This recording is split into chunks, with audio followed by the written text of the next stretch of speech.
It was a warm Friday evening, and the city's skyline glistened under the fading sun. Jerome Carter and his wife Alana arrived at Le Ciel, one of the most exclusive restaurants in the city. Dressed in an impeccable dark blue suit, Jerome exuded the quiet confidence of a man who had worked his way to the top. His startup, Carter Technologies, had just landed a multi-million-dollar deal, marking another major milestone in his already impressive career. Alana, equally striking in an emerald green dress, was just coming off a victory of her own, a landmark case in which she defended a young woman wrongfully arrested due to racial profiling. As one of the top civil rights lawyers in the state, Alana had made a name for herself as a powerful advocate for justice, her name whispered with both admiration and fear in the legal community. Tonight was meant to be a celebration, a moment to reflect on their successes, both personal and professional. The couple had reserved a table at Le Ciel weeks in advance, anticipating this moment. The restaurant, perched atop a tall building, boasted floor-to-ceiling windows that offered a panoramic view of the city.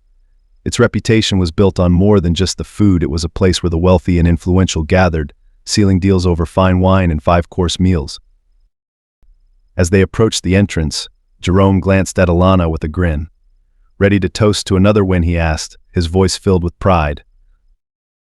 Alana chuckled softly, tucking a strand of her curly hair behind her ear. I've been looking forward to this all week. Let's make it a night to remember. The host station stood just inside the opulent glass doors. The interior of Le Ciel screamed luxury. White linens draped over each table, chandeliers casting a warm, inviting glow, and patrons seated in intimate booths. The air was filled with the soft clink of silverware and the hushed conversations of high society. Everything about the restaurant suggested exclusivity. However, as Jerome and Alana stepped forward, something shifted. The host, a tall, middle-aged man in a perfectly pressed black suit, glanced up from his podium, his eyes landing on the couple.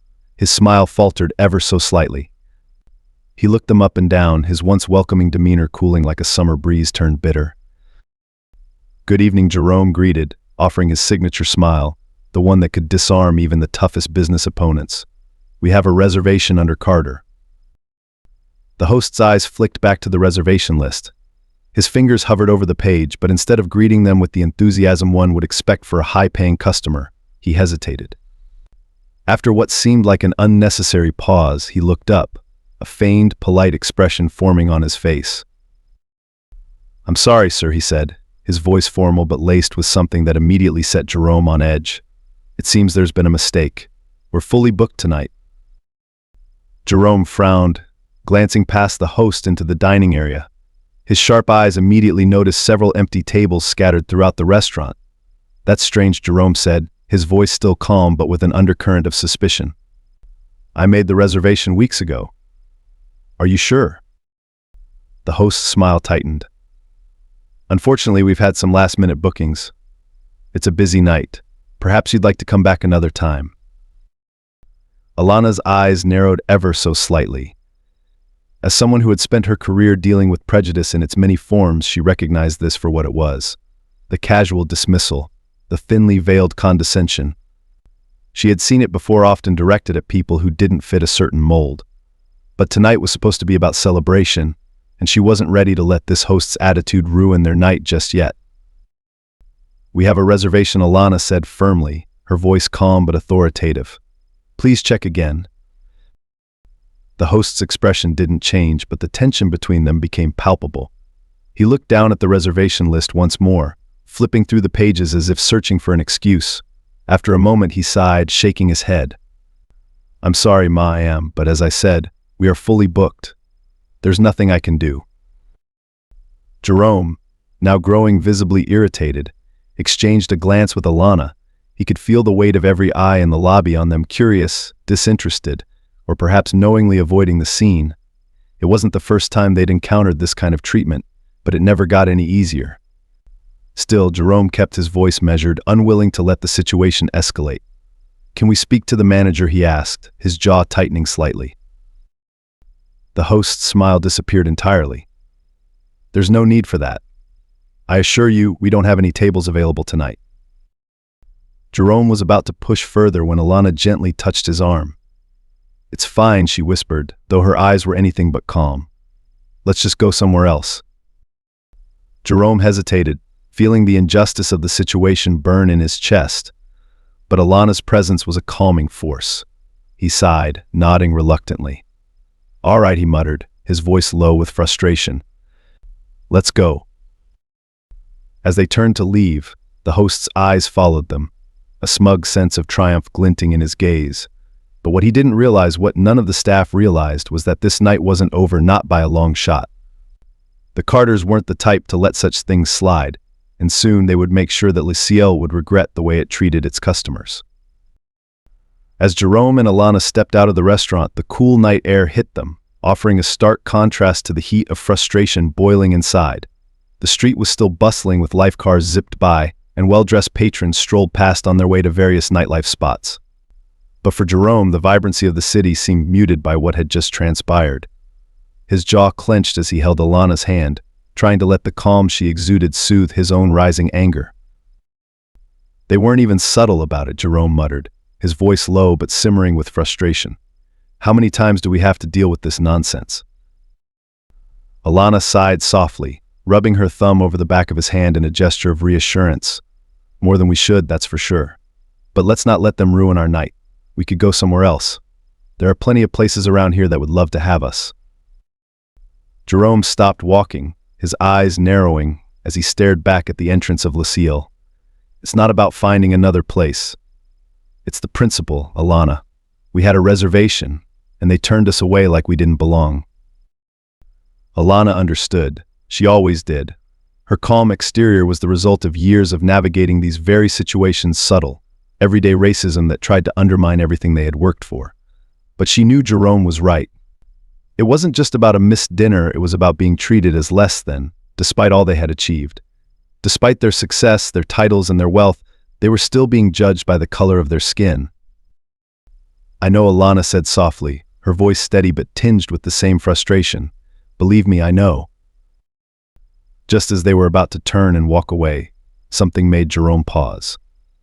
Out of the corner of his eye, he noticed another couple approaching the restaurant, white, mid-30s, both dressed casually in jeans and blazers. The host at the entrance, the same one who had just denied them service, greeted the couple with a wide, welcoming smile. "Good evening, welcome to Le Ciel. Do you have a reservation?" the host asked, his voice warm and inviting, a far cry from the curt tone he had used with Jerome and Alana. The man chuckled, shaking his head. "No reservation tonight. Just hoping you have a table for two." The host nodded, flipping through his reservation book for a brief moment before gesturing toward the open tables visible through the glass windows. "Of course we can accommodate you. Please, come right in."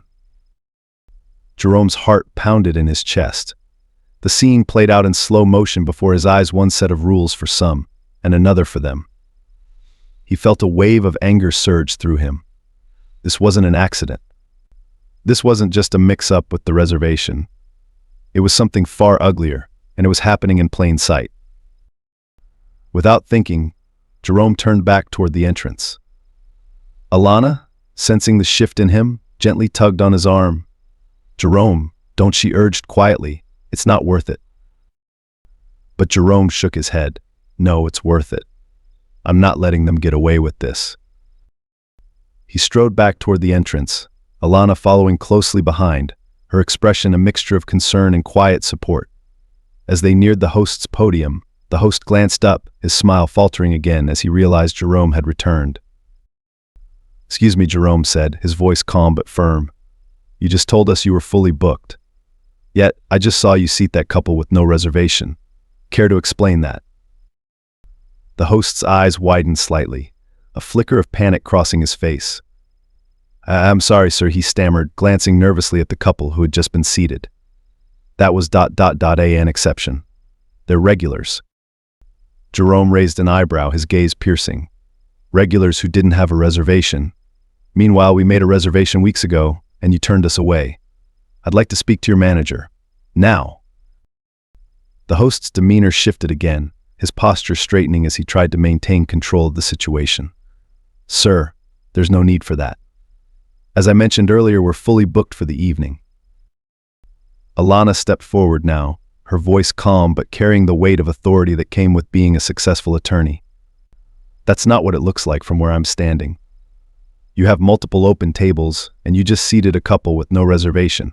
So either you're lying, or you're deliberately refusing us service for some other reason." The host swallowed hard, his face turning a faint shade of red. "Please, I assure you this is just a misunderstanding. If you'd like, we can try to fit you in later." "Fit us in," Jerome cut him off, his voice rising slightly, though he kept his composure. "We don't need you to fit us in, we had a reservation. We belong here just as much as anyone else. So why don't you go get your manager before we have a bigger problem on our hands?" At that moment, the restaurant's owner, a middle-aged man in an expensive suit, appeared from the back. He had been watching the situation unfold from afar, initially uninterested, but now clearly aware that something had escalated. His expression was one of polite concern as he approached. "Is there an issue here?" the owner asked, his voice smooth but cautious. "I'm the owner. Perhaps I can help." Jerome turned to face him, his jaw tight. "Yes, there is an issue. Your host just refused to seat us, even though we had a reservation. Then we watched him seat another couple who didn't even have one. Care to explain that?" The owner blinked, clearly taken aback. He looked between the host, who was now fidgeting nervously, and Jerome and Alana. His mind seemed to be racing, trying to figure out how to handle the situation without causing a scene. "I'm sure this is all just a misunderstanding," the owner said smoothly, offering a practiced smile. "I'll take care of it. We can get you seated right away." But Alana wasn't so easily placated. "This isn't just a misunderstanding. This is about how we were treated the moment we walked through that door. And before you try to sweep this under the rug, you should know who you're dealing with." The owner hesitated, his smile faltering slightly. "And who might that be?" Alana stepped forward, her gaze locking onto his. "I'm Alana Carter, civil rights attorney, and this is my husband, Jerome Carter. I think you've heard of him." The owner's eyes widened in recognition, and for a moment, his composure slipped. He had indeed heard of them. Jerome's face had been all over the business news in recent months, and Alana's name had been tied to several high-profile cases in the city. The realization hit him like a freight train. "Oh," he stammered, the color draining from his face. I didn't realize. I assure you there was no." But Alana wasn't interested in his excuses. "You're right, you didn't realize. But now you do." As the owner stood there, stammering his feeble apologies, Jerome and Alana exchanged a brief glance. Jerome could feel his anger simmering just beneath the surface, while Alana, though outwardly calm, had that sharp edge in her voice that always emerged when she was on the verge of striking back. Years of navigating the legal system had made her a master of restraint, but tonight the line had been crossed. "We don't want excuses," Jerome said, cutting through the owner's sputtering. "What we want is to understand why we were denied service when you clearly have tables available, and why your host felt it was appropriate to seat other customers who didn't even have a reservation." The owner shifted uncomfortably, glancing at the host who stood behind his podium, his face pale and his eyes darting nervously between Jerome and the owner. "I can assure you, Mr. Carter, that this was a simple misunderstanding. Our staff didn't Alana stepped forward, her eyes piercing through the owner's attempted placation. "This isn't about a misunderstanding. This is about how you run your business and how your staff treats people who don't fit their mold. My husband and I came here to enjoy a dinner like any other couple, and instead, we were treated like second-class citizens. If you think I'm going to let this slide, you clearly don't know who I am." The owner swallowed hard, his confidence crumbling in the face of Alana's steely resolve. He knew who she was now. Her name alone sent a ripple of fear through people in power who had something to hide. Civil rights cases weren't just her profession, they were her passion, her calling. And if anyone could expose what had just happened at this restaurant, it was her. "I assure you," the owner said, his voice shaking slightly, "we don't tolerate discrimination of any kind at Le Ciel. This was a mistake, and I deeply apologize." "A mistake," Jerome interrupted, his voice rising now, the frustration he'd been holding back finally breaking through. "You think turning us away, while seating someone else who looks different than us, was just a mistake. You're not even trying to hide the fact that this is about race. You didn't think we belonged here from the moment we walked in." The owner's face flushed with embarrassment. Patrons at nearby tables were beginning to take notice of the exchange, some watching with quiet curiosity, others pretending not to see the confrontation unfolding in front of them. The tension in the room was thick, and the owner was clearly struggling to regain control of the situation. I assure you, that wasn't our intention," he stammered, his eyes flicking nervously around the room. "We treat all our guests with respect." "But you didn't," Alana cut in, her voice sharp. "Respect is not what we experienced here tonight. And I don't need you to tell me how you intend to treat people. I care about how you actually treat them." For a moment there was a heavy silence, the weight of the confrontation pressing down on everyone in the room. The owner, now clearly out of his depth, seemed lost for words. His carefully constructed image of a high-end establishment was crumbling before his eyes, and the powerful couple standing in front of him wasn't about to let him off the hook easily. "I'll make this right," the owner said, his voice weak. "I'll personally seat you at the best table in the house. And your meal, your entire evening, it will all be on the house." Jerome folded his arms, his expression unyielding. "That's not what this is about, and you know it. We didn't come here for a free meal. We came here expecting to be treated like any other customer, but instead we got this." He gestured toward the host, who was now shrinking behind the podium, clearly wishing he could disappear from sight. The owner's face flushed deeper. He knew they were right, and the realization was sinking in that this was more than just an isolated incident. This was a reflection of how his staff operated, how they viewed certain customers, and how he, as the owner, allowed it to happen. Alana spoke again, her voice softer now, but no less powerful. "We're not interested in your free meal or your hollow apology. What we want is accountability. We want to make sure that no one else who walks into this restaurant ever has to feel the way we did tonight. Because trust me, Mr. Reynolds, people will hear about this." The owner flinched at the sound of his own name, knowing full well that Alana Carter wasn't just making an idle threat. The reach of her influence, combined with Jerome's position in the tech world, meant that this story wouldn't just disappear after they walked out of the door. In fact, it was likely only just beginning.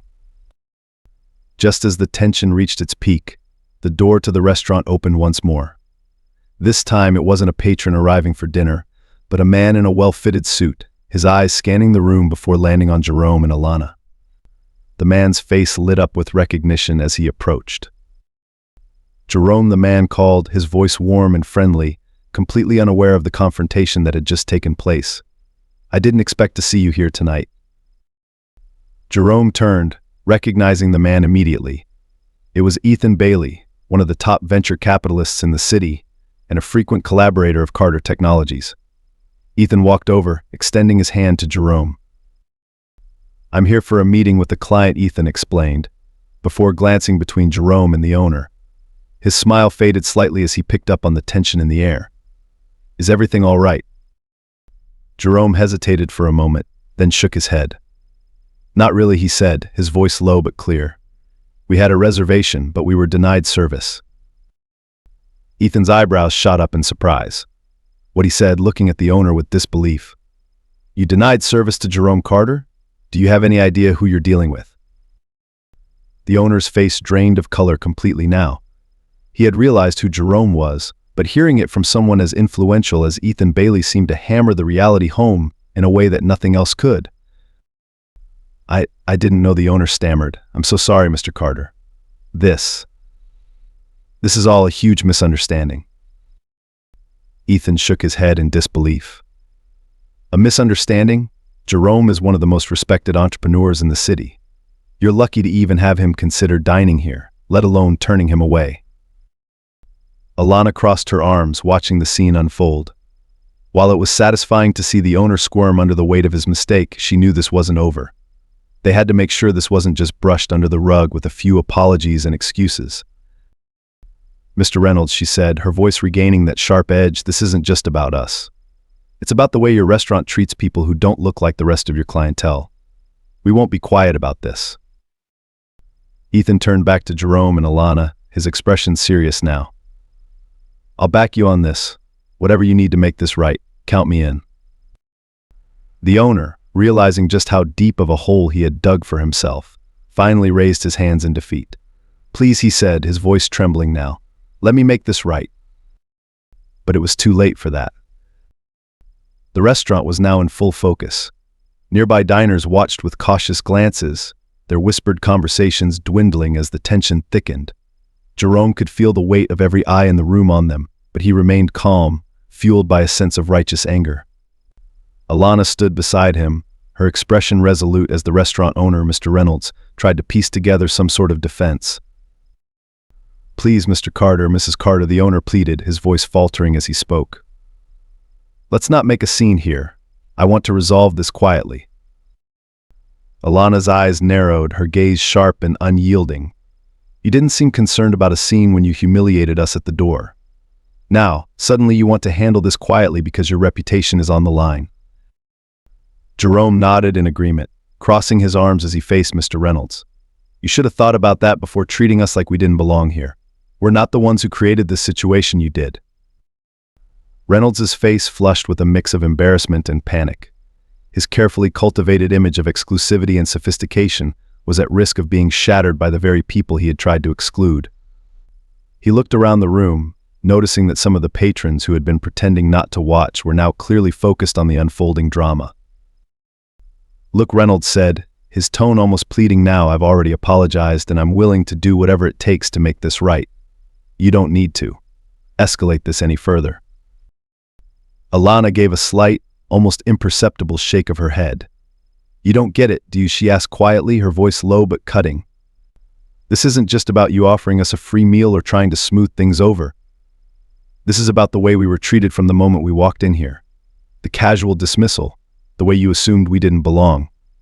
That's not something you can just sweep under the rug." Reynolds looked helpless, his mouth opening and closing as he tried to find the right words. But before he could speak again, a voice cut through the tension, firm and authoritative. "Is there a problem here?" Jerome and Alana turned to see a tall, broad-shouldered man in a neatly pressed suit approaching. His expression was calm, but there was a clear note of authority in his voice. He was one of the restaurant's investors, a man known for his wealth and influence in the city, and someone who wasn't accustomed to witnessing such public confrontations. Mr. Reynolds straightened immediately, clearly relieved by the man's presence. "Mr. Edwards," he said quickly, "there's no problem. I'm handling this." But Mr. Edwards' sharp eyes moved between Reynolds, Jerome, and Alana, quickly assessing the situation. He recognized Jerome immediately, his expression shifting slightly as realization dawned on him. "I see," Edwards said, his voice steady. "So you're telling me that Jerome Carter and his wife are causing a problem?" There was a distinct edge to his tone, one that suggested he wasn't buying the owner's narrative. Reynolds paled visibly. "And no, not at all. There was just a misunderstanding. I was trying to explain that we were fully booked, but—" "Fully booked," Edwards repeated, raising an eyebrow as he glanced toward the dining area. "Then why are there empty tables?" Reynolds fumbled for an answer, but Alana spoke before he could dig himself deeper. "Your host refused to seat us, even though we had a reservation. He then proceeded to seat another couple who didn't have one. It's not hard to see what's going on here." Edwards' face darkened, and he shot a sharp look at Reynolds. "Is that true?" he demanded. Reynolds stammered, clearly caught. I mean, the host may have made an error in judgment, but—" "An error in judgment," Jerome scoffed. "That's what you're calling it now. We were turned away because of who we are, plain and simple. And now that you know who we are, suddenly you want to fix things." Edwards' expression grew colder as he turned his full attention to Reynolds. "This isn't just some small mistake, Reynolds. You know how important it is to maintain our reputation, especially with patrons like Mr. and Mrs. Carter." Reynolds nodded quickly, trying to regain control. "Of course, Mr. Edwards. I'll take full responsibility." But Edwards cut him off with a sharp wave of his hand. "This kind of behavior is unacceptable. I expect better from the people who work here. Discrimination has no place in this establishment, and I won't stand for it." Jerome watched the exchange with a mix of frustration and grim satisfaction. While it was satisfying to see Mr. Reynolds squirm under the pressure, he knew this wasn't over. It wasn't enough to just call out the problem, something had to change. "We're not just going to let this go," Alana said, her voice calm but firm. "This isn't the first time we've encountered this kind of discrimination, and we're tired of being made to feel like we don't belong, no matter how much success we've achieved. People like us shouldn't have to fight just to be treated with basic respect." Edwards nodded, his expression serious. You're absolutely right, Mrs. Carter. And I want to personally apologize for what happened tonight. We will be reviewing how things are handled here, starting with the way customers are treated by our staff. Reynolds looked like he wanted to disappear, but he stood frozen, unable to escape the situation he had created. I'll make sure this never happens again, he muttered weakly. Alana regarded him for a long moment, then turned to Jerome. What do you think? She asked quietly. Jerome sighed, running a hand over his face. The anger still simmered, but he knew that continuing to push wouldn't solve everything right away. I think we've made our point. But this isn't over. Edwards nodded solemnly. I understand, and I'll make sure changes are made. Jerome and Alana exchanged a look, and with a nod they turned to leave the restaurant. As they walked away, the tension in the air seemed to lift, though the weight of the evening's events still hung heavily over them. Outside, under the soft glow of the city lights, Jerome exhaled deeply. I can't believe we still have to deal with this. Alana slipped her hand into his, her fingers lacing with his, as they walked down the sidewalk. We shouldn't have to, she said quietly, but tonight we showed them that they can't treat us or anyone else like that. Not anymore. They walked in silence for a moment, both of them reflecting on the evening. Though the confrontation had ended, they knew this was just one small battle in a much larger fight for equality and respect. As they rounded the corner, a group of young black professionals passed by, laughing and talking excitedly. One of them, a young woman in a sharp suit, recognized Alana and stopped in her tracks. Mrs. Carter, she asked, her voice filled with awe. Alana Carter, right? The lawyer. Alana smiled and nodded. That's me. The young woman's face lit up with admiration. I've read about your cases. You're amazing. Thank you for everything you do. Alana's smile grew wider, and she squeezed Jerome's hand gently. Thank you, she said softly. Keep doing your part too. As the group walked away, Jerome looked at his wife with pride. You know, you really are amazing. Alana laughed lightly, though her eyes were still serious. We both are. And we're not done yet. Jerome nodded, determination settling over him once again. No, we're not. The story of what had happened at Lucille spread quickly, much faster than Jerome and Alana had anticipated. By the next morning, social media had lit up with posts about the couple's experience, thanks to a few witnesses at the restaurant who had quietly recorded parts of the confrontation. Twitter threads, Instagram posts, and even local news outlets began to pick up on the story. It wasn't just about a black couple being denied service, it was about two well-known and successful individuals standing up to discrimination in an elite space, and the narrative had struck a chord with people far beyond the restaurant's walls. As Jerome sipped his coffee at the breakfast table, his phone buzzed with notifications. He sighed, scrolling through the messages and posts. Looks like we've gone viral, he said, glancing over at Alana, who was reading through her own stream of messages on her phone. I didn't expect it to blow up this fast. Alana smiled wryly, setting her phone down on the table. Well, it's not every day that a civil rights attorney and a tech CEO take on a restaurant for racial discrimination. People are paying attention because it's not just about us, it's about what this represents. Jerome nodded, his expression thoughtful. Yeah, but we can't just let this be a moment on social media. We need to make sure something real comes out of this.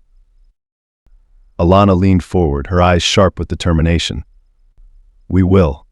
I'm already drafting a formal complaint to the Civil Rights Board. This isn't going to be just another headline that disappears after a few days. We're going to push for real accountability, not just from Lucille, but from other places that think they can get away with treating people like this. Jerome smiled, admiring the fire in his wife's eyes. That's why I love you, he said softly. You never let anything slide. Alana chuckled, reaching out to take his hand. And that's why we make a good team. Just as they shared a quiet moment of solidarity, Jerome's phone buzzed again this time. It was a call from Ethan Bailey, the venture capitalist who had witnessed the scene at the restaurant. Jerome answered, putting the phone on speaker. Jerome, Ethan's voice boomed through the line. I just saw the news. It's everywhere. Are you and Alana okay? We're fine, Jerome replied. But this situation has gotten bigger than we expected. Ethan sighed. I figured. Listen, I'm already talking to a few people about this. LCL is getting a lot of heat, and it looks like they're scrambling to save face. Their Puerto Rico team is putting out statements, but honestly, I don't think it's going to help much. This is a PR disaster for them. Jerome exchanged a glance with Alana. I'm not surprised, they messed up big time. But like I told you last night, we're not just looking for apologies or free meals. We want to see actual change. Of course, Ethan agreed quickly. And that's why I'm calling. I've been talking to some of my connections in the restaurant industry. There's a real opportunity here to push for changes in how places like LCL handle their customer service policies, especially when it comes to implicit bias and discrimination. If we apply enough pressure, we can force them to implement mandatory bias training for their staff, and even influence other restaurants to do the same. Jerome nodded, feeling a flicker of hope. That's exactly the kind of change we're aiming for. Alana chimed in. We're filing a formal complaint today, and we're reaching out to community leaders who've dealt with similar cases. This isn't just about us. It's about making sure this doesn't happen to anyone else. Good, Ethan said, his voice firm. I'll back you on that. Let me know if there's anything else I can do. Thanks, Ethan, Jerome said. We appreciate it. After ending the call, Jerome leaned back in his chair, his mind racing with the possibilities. If we play this right, we could actually make a difference. Alana smiled, but her expression remained serious. We will. And we'll make sure it sticks. As the day went on, news outlets began reaching out for interviews. Jerome and Alana agreed to speak with a few of them, carefully crafting their message to highlight the larger issues at play. They didn't want the story to focus solely on their experience. They wanted to shine a light on the pervasive discrimination that so many people faced in similar situations, even if they didn't have the platform to fight back. That afternoon, as they sat in their living room preparing for their first interview, Jerome glanced out the window, watching the city skyline. It was hard not to think about how much had changed since he and Alana first moved to the city years ago, full of ambition and hope. They had achieved so much, built lives they were proud of, and yet here they were still fighting the same battles they thought they'd left behind. It never really goes away, does it? Jerome said quietly, his thoughts spilling out into the open. Alana looked at him, her expression softening. No, it doesn't. But that doesn't mean we stop fighting. It means we keep going, so that maybe one day someone else won't have to. Jerome nodded, his gaze still fixed on the skyline. You're right, and I'm ready for whatever comes next. A week later, the fallout from the incident at LCL was still rippling through the city. News outlets had picked up on the story, and a wave of public outrage had followed. Protests had been organized in front of the restaurant, with signs calling for accountability and an end to discriminatory practices in elite establishments. Social media had not let up, and Jerome and Alana had been inundated with messages of support from people all over the country, some sharing their own experiences with racial discrimination in similar settings. LCL's reputation had taken a major hit. The restaurant had been forced to release a public statement, issuing a formal apology and pledging to conduct internal reviews. They promised to implement mandatory bias training for their staff, but the damage had already been done. Many of their regular patrons had started boycotting the establishment, and reservations had plummeted. Jerome and Alana watched the developments unfold with a mixture of satisfaction and resolve. This wasn't just about bringing down one restaurant, it was about setting an example for the entire industry. They knew that their fight wasn't over, but this was an important step in the right direction. One afternoon, as Jerome sat at his desk reviewing emails, he received a message from the local Civil Rights Board. The investigation into the incident had officially begun, and they were requesting more information from Jerome and Alana to help build a case. Jerome forwarded the email to Alana, feeling a surge of determination. They're moving forward with the investigation, Jerome said as Alana entered the room. Alana smiled as she glanced at the email. Good. That's exactly what we wanted. Now we just need to keep the pressure on. Jerome nodded. I think we've already made a real impact. Have you seen the latest? Other high-end restaurants in the city are starting to roll out their own bias training programs. Looks like no one wants to end up like LCL. Alana's eyes brightened with satisfaction. That's the real win. It's not just about Luciel, it's about making systemic changes. As they talked, the doorbell rang, interrupting their conversation. Jerome stood and walked to the door, surprised to find a well-dressed young woman standing on the other side. She introduced herself as a journalist for a national news outlet, there to interview them for a feature story on the broader issue of racial discrimination in the restaurant industry. Alana joined Jerome at the door, and they invited the journalist in, settling down in the living room for the interview. The journalist asked about the night at Luciel, but quickly shifted the conversation toward the bigger picture, how they saw this moment fitting into the larger struggle for racial justice. "Do you think this incident will lead to lasting change?" the journalist asked, her notepad balanced on her knee. Alana thought for a moment before answering, her tone measured but hopeful. "I think it's a start. Change doesn't happen overnight, and this isn't the first time something like this has happened.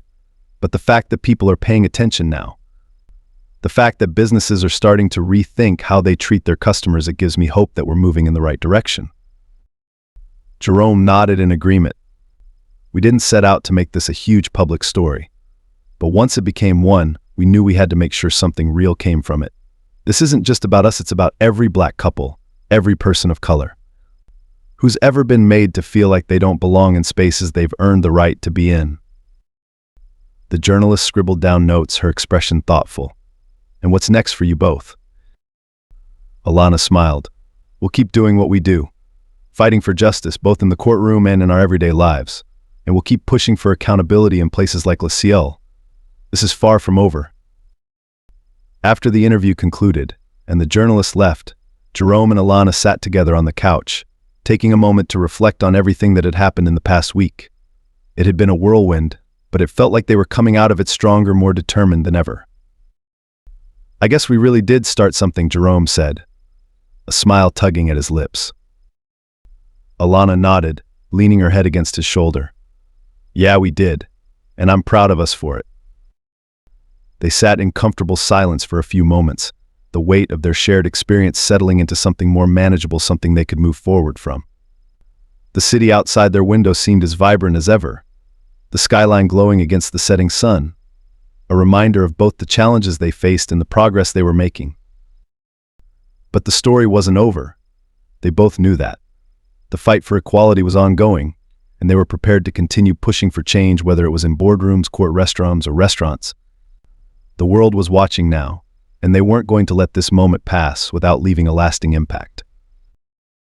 As night fell, they knew that while this chapter had come to a close, their journey toward justice was far from finished, and together they were ready to face whatever came next.